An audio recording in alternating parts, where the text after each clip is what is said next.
উদাহরণ কি? ইদ ক্বালা লিল ইনসানি উকফুর, শয়তান মানুষকে বলে তোমরা কুফরি করো। কুফরি করো মানে আল্লাহর বিধানকে অস্বীকার করো, সালাতকে অস্বীকার করো, সিয়ামকে অস্বীকার করো, আল্লাহর ইবাদতকে অস্বীকার করো, আল্লাহর তাওহীদকে অস্বীকার করো। এই এই শিক্ষা দেয় কে? শয়তান। উকফুর মানে অস্বীকার করো। আচ্ছা, ফালাম্মা কাফারা, যখন শয়তানের কথা শুনে কোন মানুষ নাস্তিক হয়ে যায়, শয়তানের কথা শুনে কোন মানুষ যখন আল্লাহর বিধানকে, আল্লাহকে অস্বীকার করে, তখন শয়তান কি করে দেখেন, ফালাম্মা কাফারা, যখন শয়তানের কথা শুনে মানুষ কুফরি করে, অলা, তখন শয়তান বলে ইন্নী বারিউম মিনকা ইন্নী আখাফুল্লাহ রাব্বাল আলামিন, তুই আমার কথা শুনে আল্লাহরে অস্বীকার করছস, তুই আমার কথা শুনে নবীকে অস্বীকার করছস, তুই আমার কথা শুনে আখিরাতকে অস্বীকার করছস, তুই কাফের হয়ে গেছস, তোর সাথেও আমার সম্পর্ক শেষ। কেন? আমি পৃথিবীর রব আল্লাহকে ভয় করি। শয়তান কারে ভয় পায়? আল্লাহরে। তো সে বলে তোর সাথে আমার কোনো সম্পর্ক নাই, যা। এতদিন যখন আপনি কুফরি করলেন না তখন আপনার সাথে ভালোই সম্পর্ক ছিল, যখন কুফরি করেছে তোর লাগে আর কোনো সম্পর্ক নাই, তুই কাফের হয়ে গেছে, এবার তুই জাহান্নামী, আমার ডিউটি শেষ। তাহলে শয়তানের কর্মসূচি মানুষকে কুফরির মধ্যে লিপ্ত করানো। একটা হাদিস আছে এরকম, কিছু মানুষ কৌতূহলী, এই কৌতূহল ভালো জিনিস। আচ্ছা, আমরা সলাত আদায় করি, এই সলাতটা কি ঠিক আছে, তালাশ করে দেখি। আমরা রোজা রাখি, রোজাটা কি ঠিক আছে, কোরআন হাদিসে তালাশ করে দেখি। আমরা যেভাবে ইবাদত করি, ইবাদতটা ঠিক আছে, একটু তদন্ত করে দেখি। এই যে তদন্ত করা, এটা কি দোষ না গুণ? গুণ। কিন্তু এই গুণের একটা লিমিট আছে, এই গুণের একটা লিমিট আছে। আপনি যদি এরকম সবকিছুর দলিল তালাশ করতে যান, দলিল তালাশ করতে করতে করতে করতে করতে এবার বললেন আচ্ছা, মানুষকে সৃষ্টি করেছে কে? আল্লাহ। আল্লাহকে সৃষ্টি করছে কে? কৌতূহল করতে করতে মানে প্রশ্ন করতে করতে কোথায় গেছেন? আল্লাহকে সৃষ্টি করছে কে? রাসূল সাল্লাল্লাহু আলাইহি ওয়াসাল্লাম বলছেন কিছু মানুষ এরকম এত কৌতূহলী, দেখি দি জিন জাতির সৃষ্টি করলো কে, গরু ছাগল সৃষ্টি করলো কে, প্রাণী সৃষ্টি করলো কে, সূর্য চন্দ্র সৃষ্টি করলো কে, মানুষকে সৃষ্টি করলো কে, তালাশ করতে করতে সবকিছুর উত্তর হয় কি? আল্লাহ। আচ্ছা, আল্লাহকে সৃষ্টি করলো কে? এই প্রশ্ন যখন তোমার মধ্যে আসছে তখন তুমি কি বলবা? আউযু বিল্লাহি মিনাশ শাইতানির রাজীম, আমি আল্লাহর কাছে বিতাড়িত শয়তানের থেকে আশ্রয় চাই। কারণ এতক্ষণ প্রশ্ন সবই ঠিক ছিল, আল্লাহকে সৃষ্টি করছে কে, এই প্রশ্ন মুমিনের না, এই প্রশ্ন কার? শয়তানের। কেন? এই প্রশ্নের মাধ্যমে তোমাকে কাফের বানাবে। তোমরা ভাববা সবকিছুর যেহেতু সৃষ্টি আছে, স্রষ্টা আছে, তাহলে আল্লাহরও একজন স্রষ্টা আছে। এই বিশ্বাস কেউ যদি করে, মুমিন থাকবে না, কাফের হবে। কাফের। তাহলে বোঝা গেল যে শয়তান মানুষকে এরকম কৌতূহলী বানাতে বানাতে নাস্তিক, তারপরে কাফের বানায় দেয়। এরপরে শয়তান মানুষকে সুদ খেতে বলে। সুদ শুধু বলেই না, কোন কোন মানুষকে সুদ খাওয়াইতে খাওয়াইতে খাওয়াইতে খাওয়াইতে সুদ যে হারাম, সুদ যে আল্লাহ নিষেধ করেছেন, এই কমন সেন্সটাও তার থাকে না। এজন্য দেখা যায় সুদখোর সামাজিক কোনো পরিস্থিতিকে মূল্যায়ন করে না, সুদখোরের কোনো লজ্জা থাকে না। আমি সেলিম ভাইয়ের কাছে 10,000 টাকা সুদে লাগাইছিলাম, 1 বছর পরে 1,000 টাকা বেশি দেওয়ার কথা ছিল, মানে 11,000 টাকা। 1 বছর পর 10,000 টাকা দিয়েছে, কিন্তু সুদের টাকা দেয় না। এবার দেখবেন আমি অমুকের কাছে বিচার দিব, অমুকের কাছে বিচার দিব, ভাই আমার থেকে 10,000 টাকা নিছিল, দেখেন আমার 1,000 টাকা এখনো দেয় না। 1,000 টাকা সুদের টাকা দিচ্ছে না, এটা তো চাইলে ব্যক্তিগতভাবে ভিন্ন কথা, কিন্তু সামাজিক ভাবে মানুষের কাছে চাওয়া, এটা কি মানে সম্মানের লক্ষণ না লজ্জাহীনতার লক্ষণ? তার মানে সুদ যে খায় ওর মানে শরম লজ্জাও থাকে না। কেন থাকে না? কোরআনের বর্ণনা, কোরআন দেখেন আল্লাহ কি বলছেন, আল্লাযীনা ইয়াকুলুনার রিবা, যারা সুদ খায়, লা ইয়াকুমুনা ইল্লা কামা ইয়াকুমুল্লাযী ইয়াতাখাব্বাতুহুশ শাইতানু মিনাল মাস, এই সুদখোর মানুষটা হলো এমন মানুষ, শয়তান তারে পাগল বানাইতে বানাইতে একেবারে কমন সেন্স হারা করে দিছে। এখন আর কমন সেন্সও নাই, সমাজের একটা সম্মান আছে, এইটাও তার থাকে না। তাহলে সুদ খাওয়া আর সুদ খাওয়ানো, এটা কার কর্মসূচি? শয়তানের। তারপরে শয়তান মানুষকে জাহান্নামের দিকে ডাকে, আল্লাহ এবং ফেরেশতা জান্নাতের দিকে ডাকে। ফেরেশতাদের গুণ, আল্লাহর গুণ, মানুষকে ভালো কাজের দিকে ডাকা, জান্নাতের দিকে ডাকা। নবীদের গুণ জান্নাতের দিকে ডাকা, মুমিনদের গুণ জান্নাতের দিকে ডাকা, শয়তানের গুণ জাহান্নামের দিকে ডাকা। দলিল وَإِذَا قِيلَ لَهُمْ اتَّبِعُوا مَا أَنزَلَ اللَّهُ, যখন তাদেরকে বলা হতো আল্লাহ যা নাজিল করেছেন তোমরা তার কথা মানো। আল্লাহ নাজিল করেছেন কি কোরআন, মানো। আল্লাহ নাজিল করেছেন কি নবীর মাধ্যমে হাদিস, মানো। কোরআন হাদিস মেনে তারপরে আমল করো। তৎকালীন সময়ের কাফের মুশরিকরা কি বলেছিল? না, মা ওয়াজাদনা আলাইহি আবাআনা, আমরা আল্লাহর বিধান কোরআন মানবো না, আমরা নবীর হাদিস মানবো না। কি মানবো? আমরা আমাদের বাপ দাদাদেরকে কাবাগরের মধ্যে 360টা মূর্তির পূজা করতে দেখছি, ওইটাই করবো, এটাই করবো। এই কথা যারা বলে তাদের ব্যাপারে আল্লাহ বলছেন আওয়ালাউ কানা শাইতানু ইয়াদউহুম ইলা আযাবিস সাঈর, যারা কোরআন মানে না, হাদিস মানে না, কোরআন হাদিস অনুযায়ী জীবন যাপন করে না, আল্লাহ এবং তার রাসূলের বিধান মানে না, বরং বাপদাদার বিধান মানে, বাপদাদা 14 গোষ্ঠী যা করছে তাই করে। এই যে বাপদাদা 14 গোষ্ঠী এই কথা বলা আর এই কাজগুলো মানা, এটা হলো শয়তানের শেখানো থিওরি। এই থিওরির মাধ্যমে শয়তান মানুষকে জ্বলন্ত আগুনের দিকে নিয়ে যাচ্ছে। তাহলে বাপদাদার কথা মানবো, এটা কার শেখানো কথা? শয়তানের। এই কথা বলে যারা, তারা কোথায় যাবে? জাহান্নামে। বাপদাদার কথা মানবো কেন? বাপদাদা যদি কোরআন হাদিস অনুযায়ী করে তাহলে করব, কোরআন হাদিস অনুযায়ী বলে তাহলে বলবো, কোরআন হাদিস মানে তাহলে আমরাও মানবো। বাপদাদা যদি ভুল করে তাহলে কি আমরা ভুল করব? না। বাপদাদা যদি সঠিক করে তাহলে করব, ভুল করলে করা যাবে না। বরং আমরা বাপদাদার কথা মানতে বাধ্য না, কোরআন হাদিস মানতে বাধ্য। এরপরে শয়তানের কর্মসূচি হলো, শয়তান মানুষকে অপচয় শিক্ষা দেয়, অপব্যয় শিক্ষা দেয়। আপনার দরকার যা তার চেয়ে বেশি আপনি করেন, অতঃপর সেই জিনিসগুলোকে নষ্ট করেন। খাবার যতটুকু দরকার তার চেয়ে বেশি রান্না করে নষ্ট করে ফেলে দেন। পোশাক আপনার দরকার যেটা তার চাইতে আরো অতিরিক্ত কয়েকটা কিনে বাসায় রেখে দেন, কোনো প্রয়োজন নাই, অপচয়। এরকম আমরা সব ক্ষেত্রেই করি, এটা ইসলামী শরীয়তে নিষিদ্ধ। আপনার যতটুকু খাবার দরকার খান, যতটুকু পোশাক দরকার পরেন, যতটুকু বাহন দরকার গ্রহণ করেন। অতিরিক্ত কোনো কিছু করে নষ্ট করা এটা ইসলামী শরীয়তে নিষেধ। এই কর্মসূচি কার? শয়তানের। দেখেন কোরআনের আয়াত, ইন্নাল মুবাযযিরিনা কানু ইখওয়ানাশ শায়াতিন, আল্লাহ তাআলা বলছেন নিশ্চয়ই যারা অপচয় করে তারা হলেন শয়তানের ভাই, শয়তানের সঙ্গী, শয়তানের নিকটবর্তী লোক। ইখওয়ানাশ শায়াতিন, তারা শয়তানের বন্ধু। এরপরে আল্লাহ তাআলা কি বলছেন? শোনো, এই অপচয় যারা করে তোরা শুনে রাখো, ওয়াকানাশ শাইতানু লিরাব্বিহি কাফুরা, শয়তান তার রবের অকৃতজ্ঞ। যারা অপচয় করে তারাও আবার শয়তানের মাধ্যমে আল্লাহরও অকৃতজ্ঞতা প্রকাশ করে। তাহলে খাবারের অপচয় করা যাবে না, পোশাকের অপচয় করা যাবে না, পানির অপচয় করা যাবে না, কোনো আসবাবপত্রের অপচয় করা যাবে না। অপচয় করা ইসলামী শরীয়তে নিষিদ্ধ, কারণ এটা শয়তানের কাজ।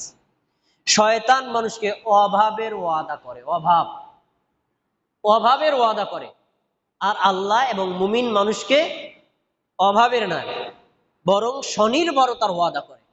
দেখেন আল্লাহ তাআলা কোরআন মাজিদে বলেছেন, তোমাদের মধ্যে যাদের বিয়ে করতে সক্ষম, অভাবের কারণে তারা বিয়ে করো না, তোমরা বিয়ে করো, আল্লাহ তাআলা নিজ রহমতে তোমাকে সক্ষমতা দান করবেন। সুবহানাল্লাহ। তাহলে বিয়ে করলে রিজিক বাড়ায় দিলে ওয়াদা কার? আল্লাহ। রিজিক বাড়লে কি অভাব চলে যায়? আর শয়তান মানুষকে শিক্ষা দেয় তোমার অভাব হবে। দেখবেন আমাদের অনেকে আছেন তার 2টা সন্তান আছে, তারপরে হয়তো তাদের ইচ্ছার বাইরেও তাদের একটা সন্তান আসছে গর্বে, তখন তারা চিন্তা করে 2 ছেলে মেয়ে খাওয়াইয়া পড়াইয়া পারি না, আবার আরেকজন যদি আহে ওরে খাওয়ামু কি, ওরে পড়ামু কি, না না না না এটার ফালাই দাও। অপ্রয়োজনে কোনো মানে তার শারীরিক কোনো অসুবিধা নাই, ডাক্তারের কোনো নির্দেশ নাই, অপ্রয়োজনে সন্তানটাকে গর্ভপাত করে ফেলে। কেন? অভাবের ভয়ে। এইটা শিক্ষা দিছে কে? শয়তান। শয়তান মানুষকে অপব্যয় শিক্ষা দেয়। তা আপনি এই যে অভাবের কারণে সন্তানটাকে যে ফেলে দিলেন, একটা মানুষকে হত্যা করার গুনাহ আপনার ঘাড়ে চাপছে, এটা করা যাবে না। দেখেন আল্লাহ তাআলা কি বলছেন, আশ-শাইতানু ইয়া'দিকুমুল ফাকরা ওয়া ইয়া'মুরুকুম বিল ফাহশা, শয়তান মানুষকে অভাবের ওয়াদা করে, শয়তান মানুষকে অশ্লীল কাজ করতে বলে। ওয়াল্লাহু ইয়াইদুকুম মাগফিরাতাম মিনহু, আর আল্লাহ তোমাদেরকে ওয়াদা করেন, আসো, আল্লাহর দরজা অনেক বড়, আসো আল্লাহ ক্ষমা করে দিবেন, আসো আল্লাহ রহমত দিবেন, আসো আল্লাহ রিজিক দিবেন। কেন? আল্লাহ হলেন রাজ্জাক, অধিক রিজিক দাতা। তাহলে এখানে পাওয়া গেল কি? শয়তানের কর্মসূচি আল্লাহর কর্মসূচির উল্টা, তাই শয়তানের কোনো মানুষ অনুসরণ করতে পারবে না। এরপরে শয়তান মানুষকে পথভ্রষ্ট করে, হেদায়েত থেকে বঞ্চিত করে। হেদায়েত কি? জান্নাতের রাস্তা। হেদায়েত কি? ইসলামের রাস্তা। হেদায়েত কি? ইমানের রাস্তা। এই ইমানের রাস্তা, ইসলামের রাস্তা, জান্নাতের রাস্তা থেকে শয়তান ভুলাই দেয়। দেখেন, রাসূল সাল্লাল্লাহু আলাইহি সাল্লাম একদিন সাহাবীদের সামনে রেখা অঙ্কন করছেন। রেখা, চমৎকার হাদিস, সুনান ইবনে মাজার 11 নম্বর হাদিস। তিনি তার হাত দিয়া মাটিতে প্রথমে সোজা একটা সরল রেখা অঙ্কন করলেন। সরল রেখা, সরল রেখা। তারপরে ডান দিকে, এদিকে একটা, এদিকে একটা, ডান দিকে দুইটা। এরপরে বাম দিকে, এদিকে একটা, এদিকে একটা, দুইটা। সবাই বুঝতে বোঝেন? সরল রেখা সোজা একটা, তার ডান পাশে কয়টা, বাম পাশে কয়টা, এবং এই ডান পাশের দুইটা কিন্তু সোজা রেখা না, বাঁকা রেখা, বাঁকা রেখা। এরপরে রাসূল সাল্লাল্লাহু আলাইহি ওয়াসাল্লাম তার ডান হাতের এই তর্জনী আঙ্গুল সাহাবীদের সামনে সবাই মাঝখানে রেখে বলছেন, হাযা সাবিলুল্লাহ, এটা হলো আল্লাহর পথ। খেয়াল করে সবাই আমার শোনেন, হাযা সাবিলুল্লাহ, এটা হলো আল্লাহর পথ, ফাত্তাবিউহু, তোমরা এই একটা পথের অনুসরণ করো। তারপরে ডান দিকের কথা বলছেন, ডান দিকে আছে দুইটা পথ, বাম দিকে আছে দুইটা পথ। হাদিহি সুবুলুন শাইতান, এই যে ডান দিকে দুইটা, বাম দিকে দুইটা এলো শয়তানের পথ। ফালা তাত্তাবিউহুম, তোমরা ওই শয়তানের পদাঙ্ক অনুসরণ করবা না। তারপরে তিনি বলছেন, এই যে মাঝখানে যে সরল রেখা, এটার শুরু থেকে তুমি যখন হাঁটতে চাইবা, সরল রেখায় চলবা, সিরাতাম মুস্তাকিম, মানে ইসলামের পথ, ইমানের পথ, জান্নাতের পথ, রসুলের পথ, এই সিরাতে মুস্তাকিমে যখন চলবা, এই সিরাতে মুস্তাকিমের মাথাই হলো জান্নাত, তুমি জান্নাতের মধ্যে প্রবেশ করতে পারবা। সুবহানাল্লাহ। আচ্ছা, এখান থেকে আমরা কি শিক্ষা পাই? শয়তান কি আল্লাহ রাস্তায় হাঁটতে বলছে না আলাদা রাস্তায় হাঁটতে বলছে? আলাদা রাস্তায় হাঁটাইয়া কোথায় নিবে? জাহান্নামে। ডান দিকের রাস্তায় নিয়ে কোথায় নিবে? জাহান্নামে। বাম দিকের রাস্তায় কোথায় নিবে? জাহান্নামে। আর সোজা যে রাস্তা, এই রাস্তার মাথায় কি? জান্নাত। এখান থেকে আমি একটা শিক্ষা আপনাদেরকে বলবো, ইসলামে ইবাদতের তরিকা কয়টা? ইসলামে ইবাদতের তরিকা কয়টা আমরা অনেকে জানি না, অনেকে জানি না। এই প্রশ্নের উত্তর আমাদের কাছে জানা নাই। যদি এই উত্তর জানা থাকে, তাহলে কিভাবে একজন মুমিন বান্দা এইভাবে গান গায় যে 7 তরিকার খাজা বাবা দরবারে ওলি? কয় তরিকার খাজা বাবা? 4 তরিকার খাজা বাবা। খাজা বাবা একজন, তরিকা কয়টা? 4টা। এখন যদি জিজ্ঞেস করি তরিকাগুলো কি? চিশতিয়া, কাদেরিয়া, নকশবন্দিয়া, মুজাদ্দিদিয়া, 4টা তরিকা। আরো আছে, হ্যাঁ আরো আছে, বাহাউদ্দিয়া, আরো বহুত তরিকা আছে। তাহলে 4টা তরিকা। আচ্ছা, এখন কথা শোনেন, 4 তরিকা। চিশতিয়ার তরিকার মানে মূলকে খাজা মঈনুদ্দিন চিশতি। এরপরে কাদেরিয়া তরিকা কি? আব্দুল কাদের জিলানী। এরপরে আছে মুজাদ্দিদে তরিকা, মুজাদ্দিদ আল ফেসানি। নকশবন্দি তরিকা, বাহাউদ্দিন নকশবন্দি। এই 4 জন আলেম, 4 জন পীর। তুমি এই 4 তরিকা মানো, এখন বলো দি আমার নবীর তরিকাটা কোথায় গেল? নবীর তরিকা কই? যদি নবীর তরিকা থাকে, তাহলে এই চিশতিয়া তরিকার দরকার কি? কাদেরিয়া তরিকার দরকার কি? মুজাদ্দিদিয়া তরিকা দরকার কি? বাহাউদ্দিনের তরিকা দরকার কি? পীরের তরিকা দরকার কি? ইমামের তরিকা দরকার কি? মাযহাবের তরিকা দরকার কি? এই যে আল্লাহ দিছেন নবীর তরিকা, একটা তরিকা, এই এক তরিকাই হলো জান্নাতের তরিকা। এক তরিকার বাইরে পীরের তরিকা, বুজুর্গের তরিকা, এলাকার তরিকা, দেশের তরিকা, দশের তরিকা, যত তরিকা বানাইছে সব শয়তানের আবিষ্কার।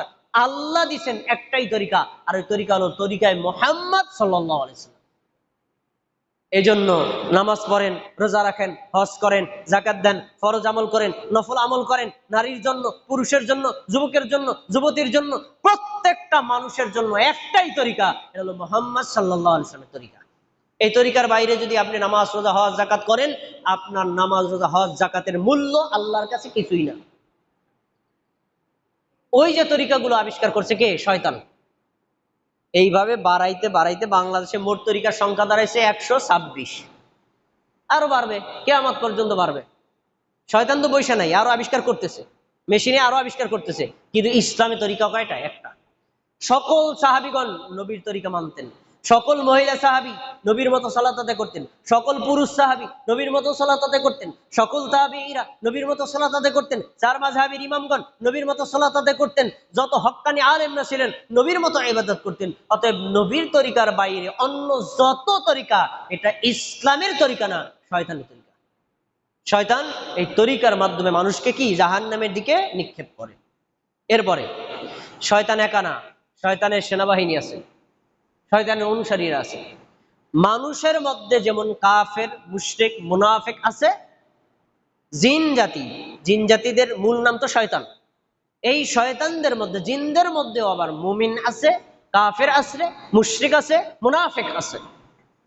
ওই যে যারা জিনদের মধ্যে কাফের, মুশরিক, মুনাফিক, এরা হলো কাফেরদের বন্ধু, মুমিনদের শত্রু। ওই শয়তানরাই মানুষ যারা ইমানদার তাদেরকে বেঈমান করে তাদেরকে জাহান্নামে নিক্ষেপের ব্যবস্থা করে। একটা হাদিস শোনেন, রাসূল সাল্লাল্লাহু আলাইহি সাল্লাম বলেছেন, শয়তান তার পানির উপরে আরশ স্থাপন করে। আরশ মানে হলো শয়তানের বসার স্থান, একটা জায়গা, আল্লাহর আরশ না। যে শয়তানের লিডার চেয়ারের উপর বসে বলে, এই আমার সৈন্যবাহিনীরা, আজকে সারা দিনে কে কি কি কাজ করে আসছো আমার কাছে রিপোর্ট দাও, কে কি কাজ করে আসছো রিপোর্ট দাও। তখন এক একজন শয়তান রিপোর্ট দেয়, আমি মানুষকে কাফের বানাই আসছি, মুশরিক বানাই আসছি, বেঈমান বানাই আসছি, চুরি করাই আসছি, ডাকাতি করাই আসছি, মদ খাওয়াই আসছি, জেনা করাই আসছি, বিভিন্ন অপরাধের তালিকা দেয়। তো যারা যে সকল তথ্যের কথা বলে, কোনোটাতে শয়তানের যে লিডার খুশি হয় না। এক কোণা থেকে একজন ছোট্ট শয়তান এসে বলছে, আমি ভালো কিছু করতে পারি না, ছোট্ট একটা কাম করেছি, তোমার কাজটা কি বলো? আমি গেছি স্বামী স্ত্রীর মধ্যে লাগাই দিয়েছি ঝগড়া, আরো এরকম ঝগড়া লাগছে স্বামী তার স্ত্রীকে ডাইরেক্ট তালাক দিয়ে দিচ্ছে, তালাক দিয়েছে।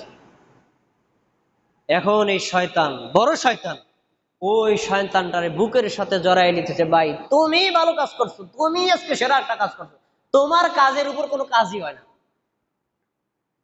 এখন প্রশ্ন, শয়তান স্বামী স্ত্রীর তালাকের মাধ্যমে এত খুশি কেন হলো? তালাক তো এত বড় অপরাধ না, তালাকের চাইতে জেনা করা বড় অপরাধ, তালাকের চাইতে চুরি করা বড় অপরাধ, তালাকের চাইতে মিথ্যা কথা বলা বড় অপরাধ, তালাকের চাইতে খুন করা বড় অপরাধ, তালাকের চাইতে শিরিক করা বড় অপরাধ, তালাকের চাইতে কুফরি করা বড় অপরাধ। তারপরে তালাকটা পেয়ে শয়তান এত খুশি হলো, কারণ তালাক হলো এমন এক অপরাধ, এই অপরাধ বহু অপরাধের পথ উন্মুক্ত করে। দেখবেন তালাক একটা দিছে, কিছুক্ষণ পর মাথা ঠিক হয়েছে, আয় হায় রে, আমার যে ছেলে মেয়ে আছে, বউ যদি চলে যায় এই ছেলে মেয়ে ফালবে কেডা। কিছুক্ষণ পর হুশ হয়েছে, আয় হায় রে, আমার যে ছেলে মেয়ে আছে, আমার আবার কেডা বিয়ে বিয়ে দিবে, তা আমি আবার কারে বিয়ে করবো, সংসার কেমনে চলবে, নানান কথা চিন্তা করে এখন বউরে ফেরত আনার চিন্তা করতে। হুজুরের কাছে গেছে, হুজুর কাছে গেছে, শেষ, আর ফেরত আনতে পারবা না। হুজুর এটা লাইন বাই করেন, দেখেন দি কোনো মানে টেবিলের নিচ দিয়ে একটা ফাঁক ফুটা দিয়ে আনা যায়, পদ্ধতি একটা আছে। তোমার এই বউরে হিল্লা দিতে হইবে, হিল্লা দেওয়ার পরে তারপর আবার তারে ফেরত আনা যায় আছে। হুজুর হিলার সিস্টেমটা কি? ওই যে হিলার সিস্টেম হলো এটারে আরেকজনের কাছে বিয়ে দেবা, এক রাত একদিন বা এক সপ্তাহ থাকলো, তারপরে সে তালাক দিবে, তারপরে আবার তারপর তুমি আইন আবার নতুন করে বিয়ে করবা। হুজুর এক সপ্তাহ একদিন দুই দিন দিন লিগে আবার কার কাছে বিয়ে দেবো? হুজুর আপনি বিয়ে করেন, ঠিক আছে দেও ওর কাছে বিয়া। হুজুর বিয়ে করিয়ে লাইছে, হুজুর সপ্তাহানি রাখা, তারপর আবার তার তালাক দিয়েছে, নিয়ে যাও। এরপর আবার ওই লোকটা তারে বিয়ে করছে। দেখেন এখন তারা যে বিয়ে করছে, বিয়েটা ওই যে আগে তালাক হয়েছে এক শয়তানি, হুজুরে জেনা কলাইলো ডাবল শয়তানি, এরপর তার আবার রিপ্লাই করে আনছে 3 নম্বর শয়তানি। এই শয়তানি কতগুলো শুরু হয়েছে দেখেন। এরপর যে পিসি বেসি হইব ওগুলো হবে যারো সন্তান, আরো কত শয়তানি। মানে একটা শয়তানের মাধ্যমে বহু শয়তানের পথ উন্মুক্ত হয়। এজন্য শয়তান স্বামী স্ত্রীর মাধ্যমে যদি তালাকের কাজ ঘটাইতে পারে তাহলে সবচেয়ে বেশি খুশি হয়। আমি ঘটনা কেন বললাম? এই জন্য বলেছি, শয়তান মানুষকে জাহান্নামে নিক্ষেপ করার জন্য ওই রকম সৈন্যবাহিনী প্রস্তুত করে দেয়, যেভাবে হোক মানুষকে জাহান্নামী বানাতে হবে। একটা হাদিস বলে খুতবা শেষ করছি।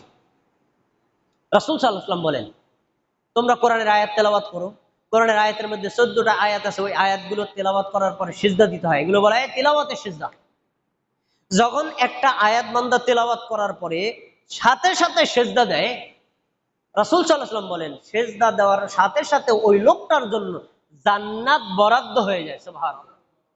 যখন কোরআনের আয়াত তেলাওয়াত করলেন, আপনি সিজদা দিলেন, তখন আপনার জন্য জান্নাত হয়ে গেল। তখন শয়তান কাঁদতে কাঁদতে, আফসোস করতে করতে দূরে চলে যায়। আর সে বলে, আয় হায়, আমি কি একটা কাজ করলাম! আল্লাহ আমাকে বলছিল আদমকে সিজদা দে, আমি যদি দিতাম জান্নাতি হইতাম। আমি সিজদা দেই নাই, আমি জাহান্নামী। আর আদম সন্তানকে বলছে, এই যে আয়াতে তেলাওয়াত আসছে, সিজদা দে, সিজদা দিল, তার জন্য জান্নাত হয়ে গেল। আয় হায়, আমার কি আফসোস, আমি জান্নাতে যাইতে পারলাম না, ও জান্নাতে গেল, আমার কি অবস্থা! তাহলে মানুষ যদি জান্নাতি হয়, শয়তান খুশি না বেজার? বেজার। আর মানুষ যদি জাহান্নামী হয়, তাহলে শয়তান খুশি। তাহলে শয়তানের কর্মসূচি হলো মানুষকে জাহান্নামী করা। এজন্য আমাদের কাজ করতে হবে। আর অনেক তথ্য আল্লাহ কোরআনে উল্লেখ করেছেন। আমি একটা তালিকা 3 ভাগের 1 ভাগ বলছি, আরো 3 ভাগ আছে যেগুলোতে শয়তানের কাজ আল্লাহ কোরআন মধ্যে বিভিন্ন জায়গায় উল্লেখ করেছে। এগুলো উল্লেখ করার উদ্দেশ্য মানুষ যেন শয়তানের পথ অনুসরণ না করে। শয়তান মানুষের প্রকাশ্য শত্রু, আখিরাতের শত্রু, দুনিয়াবী শত্রু। এজন্য আমরা শয়তান যে সকল কাজ করে, করতে বলে, নির্দেশ করে, এগুলো করব না, বরং আল্লাহ এবং তার রাসূল নবীগণ যে কাজগুলো করতে বলেছেন, আদেশ করেছেন, আমরা সেগুলোই করব। যদি আমরা শয়তানকে শত্রু বানাই, শয়তানের কর্মসূচি ত্যাগ করি, আল্লাহ এবং তার নবীদের কথাগুলো মেনে চলি, আল্লাহ রাব্বুল আলামিন আমাদেরকে দুনিয়াতেও শান্তি দিবেন, আখিরাতেও শান্তি দিবেন। আল্লাহ রাব্বুল আলামিন আমাদের সবাইকে শয়তানকে শত্রু, আল্লাহকে বন্ধু, আর নবীকে এবং কোরআন হাদিসকে সঙ্গী বানানোর তৌফিক দান করুন। আমিন।